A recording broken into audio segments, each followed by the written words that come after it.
предложение в прошлый раз. Мы рады вас приветствовать. Таир Насханов, адвокат Алматы. Мы уже второй раз встречаемся, обсуждаем изменения в судебной системе. Они касаются каждого, это безусловно важно. И вот так как сегодня у нас очень короткая программа, можно сказать, какие для вас самые важные поправки вступили в силу за последнее время, как они помогают вам, чтобы мы буквально понимали позицию адвокатов?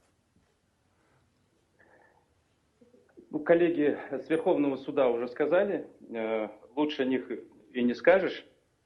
Я хотел бы здесь добавить о том, о чем не было сегодня сказано. Это уголовный процесс и количество оправдательных приговоров. Там вопрос возник, и на него он почему-то потерялся в У нас просто дискуссии. будет отдельная программа, Таир, я вас перебью, простите, отдельная программа по уголовному процессу после введения... После рассмотрения Сенатом поправок по трехзвенной модели. Да, вот мы тогда отдельно и прям вас пригласим в студию, и вы будете прям биться с Верховным судом столько, сколько хотите. Не, почему биться? На одной стороне. Да. Но тут вот все-таки больше по ГПК. Да, кстати, кстати, по этому поводу насчет биться. И вообще, на самом деле, я считаю, что адвокаты, они являются помощниками правосудия в той системе, на которую мы ориентируемся.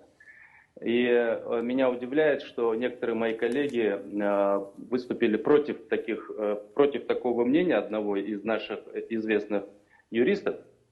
Почему? Потому что все-таки адвокаты, они служат правосудию.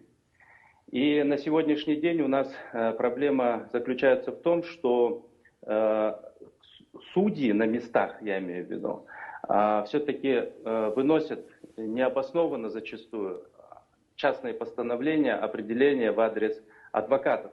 И потом адвокату приходится обжаловать эти необоснованные судебные акты, которые потом отменяются в апелляции. Но при этом тот судья, который выносил вот такое вот... иногда надуманное постановление или определение, никакой санкции не подвергается. Тогда как, в принципе, должно быть уважительное отношение не только со стороны адвоката к суду, но также и со стороны суда к адвокату. То есть это такой процесс, он такой, в оба направления должен идти. Теперь относительно того, какие изменения были. С 2023 года у нас будут изменена подсудность присяжных заседателей. Но дело в том, что, на мой взгляд, она тоже недостаточная для того, чтобы все-таки изменить ситуацию в сфере уголовного преследования. Почему? Потому что я считаю, что присяжные должны быть по всем делам, где человек не считает себя виновным. Это начиная хотя бы с тяжких преступлений. С тяжких, особо тяжких преступлений. Мы двигаемся в американскую сторону, я так понимаю, да, все-таки? Нет, очень сильно нас туда тащит. У нас сейчас прямо, с 13 составов до 30 увеличится же с 23-го года. В 2 раза. Это все равно это экзотические составы, несмотря на то, что их большое количество. Тяжкие, особо тяжкие, средней тяжести. Это во-первых. Во-вторых, давайте все-таки, мы юристы, мы знаем, что такое презумпция невиновности. Но все-таки презумпция невиновности – это когда недостаточная, недоказанная виновность приравнивается к доказанной невиновности. Вот это, что такое презумпция невиновности. И что такое вообще уголовный процесс? Уголовный процесс – это возможность человеку, который не признает свою вину, все-таки доказать ее в суде.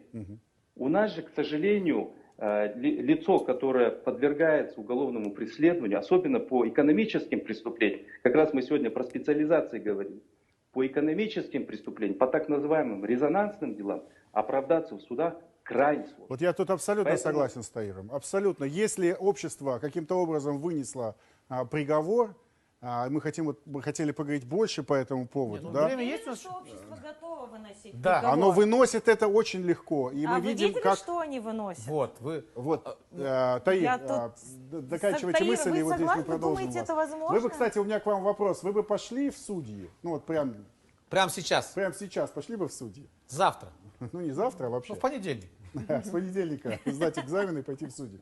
Хотели бы сменить... Пригласите Зовем. Пригласите? Зовем. Вот сейчас договорились. зовем. Все В отлично. моем лице, Таир, вас приглашаем. Сдавайте экзамены и поехали. Кстати, это будет интересный Так, эксперимент. подождите, я позвал, вы пойдете? Соглашайтесь. Но это исторический согласен. момент. Все. Согласен? Всё. Это, Всё, принято. это правда исторический момент. Из Таир, нашей спасибо армии большое, что были адвокатов с нами. уже Это- есть Можно кандидат. Для тех, кто- воспользоваться этим, да, попросить вас к нам прийти. Вы пойдете к нам? В адвокаты? Да. Без экзамена? А нет, у меня уже лицензия адвоката есть, без экзамена. Я уже сдавал Вступайте к экзамен. нам. Ну, Нам когда так- нам закончат такие карьеру кадры Я, судьи, наверное, да, я, наверное, вот все-таки отработаю здесь. А в какой Спасибо, суд вы Таир, его большое. приглашаете? Спасибо, что были Ну, с это нами. уже Очень отдельно, полезно. регион, не знаю, Мы вас Восточный приглашаем Казахстан. на ту программу, где мы будем обсуждать Уголовный кодекс. Добро пожаловать в Нур-Султан. Спасибо. И